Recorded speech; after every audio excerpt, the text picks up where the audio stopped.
তো চলো দেখে নিই এদের সারাটা দিন আজকে কিভাবে কাটলো।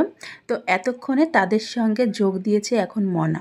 তো অনেকটা দুষ্টুমির পর ভোলনের মনে হয়েছে এখন একটু মনাকে আদর করা প্রয়োজন। এই ব্যাপারটা সম্পূর্ণ তার মর্জির উপর পড়ে। যখন খুশি হয় মনাকে ধরে উত্তম মাধ্যম মারে, আবার যখন খুশি হয় প্রচণ্ডভাবে আদর করে। তো মনার আর ভাইয়ের এই কাণ্ড কারখানা দেখে পাখির আবার খুব অভিমান হয়েছে। কেন মনা শুধু ভাইকেই আদর করবে আর ভাই কেনই বা মনাকে আদর করবে? দিদিভাই কী দোষ করলো? তাই সে রাগে অভিমানে দরজার কাছে গিয়ে দাঁড়িয়েছিল। এটাই হচ্ছে পাখির একটা অভিমানের কারণ।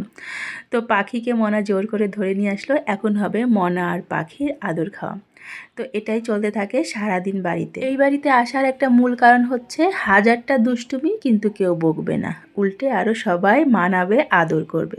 তো দুপুরে ভাত খেয়ে দুজনেরই ঘুম হয়েছে। ভোলানাথের আগেই ঘুমটা ভেঙে গেছে। সে সোজা উঠে চলে এসছে দিদিভাইয়ের ঘুম ভাঙাতে।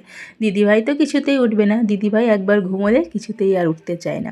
তো এখানেও আবার দুজনের ঝগড়া, মারামারি, খুনসুটি এগুলোই চলছে। আর এই ছোট্ট ছোট্ট ব্যাপারগুলো ক্যাপচার না করে আর পারলাম না থাকতে। এগুলো নিয়েই হয়তো একটা সপ্তাহ কাটাবো, আবার পরের সপ্তাহে ঠিকই চলে আসবো গুটি গুটি পায়ে মা মেয়ে দুজনে ভোলন আর বাবার সঙ্গে দেখা করতে। তো সন্ধ্যের পর এখানে চলছে দুজনের খাওয়া দাওয়া।